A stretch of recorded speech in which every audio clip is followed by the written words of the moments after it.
Welcome back to Hannity. Angry liberal agitators have been protesting outside of many of Donald Trump's rallies. So yesterday we sent our own friend David Webb to Wisconsin to ask these anti-Trump protesters, why are they so angry? Why are they so upset?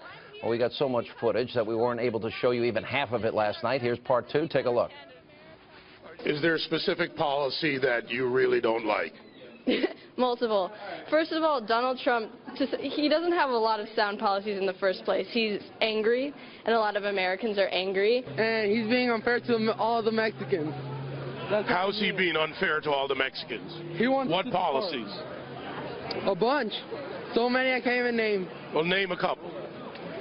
I'm not sure. If you had an illegal immigrant build something for you, and then you're like, no, we need America to build this for us, it's like, why? What's your issue with Donald Trump? I guess my issue is that he just talks a lot about how a lot of he just doesn't know what he talks about. Basically everything is the matter with Donald Trump to me, in my opinion. I feel anybody that is voting for him is just, I don't know, stupid. Sorry. That's how I feel. Sorry. One genius after another. Here with reaction, Milwaukee County Sheriff David Clarke, Executive Director of the New York Civil Rights Coalition Mike Meyers, and trial attorney, political commentator Eric Guster. Sheriff, first, I had the honor of being with you this week, and you got the Law Enforcement Man of the Year award. Congratulations to you, my friend. As you hear this, I'm thinking, do they know anything? Do they have any clue why they're even there? No, Sean, that's the idiocy of the left. But look, here's the thing, that this GOP process to select a candidate is in turmoil right now.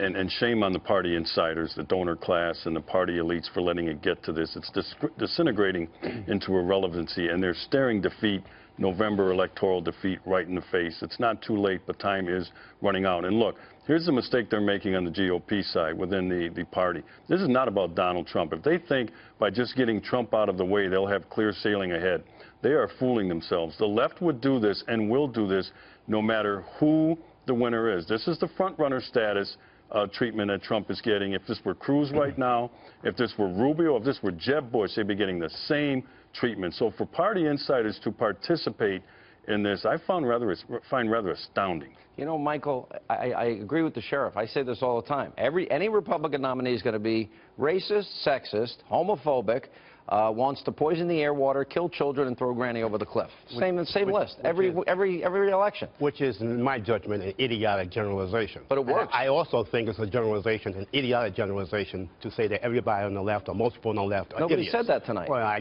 said those people didn't have a clue. I didn't say you. I heard what the sheriff said. Now, let me tell you this about the left, because I'm a member of the left. I'm a liberal Democrat. Sorry to hear that. I believe in free speech. Yeah. I believe in democracy. So do I. And everybody who has an opinion is not a very informed opinion. But let me hear it. And what I do reject is the heckler's veto. I reject people going into somebody else's rally and disrupting and heckling them and making it impossible to hear their point of view.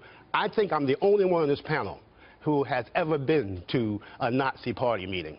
And I went to a Nazi party meeting because it was held at a public school. And I was able to watch it, to observe it, and to hear. And they heard the Nazis say on a stage, because the public was invited to it in the Germantown section of New York City. And the person said, if I had my way. You fit right in there, Michael. I was the only black there. Yeah. Well, there were plenty of Jews, though. But the person said, if I had my way, I'd hang every N-word and Jew from the highest tree. That's sick.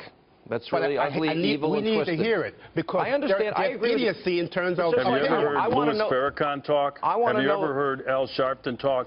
Al Sharpton referred to Greeks as homos. Okay, so, you know, people are going to talk stupid. We understand that. I don't know how we go from talking about Trump's candidacy to talking about Nazism, though.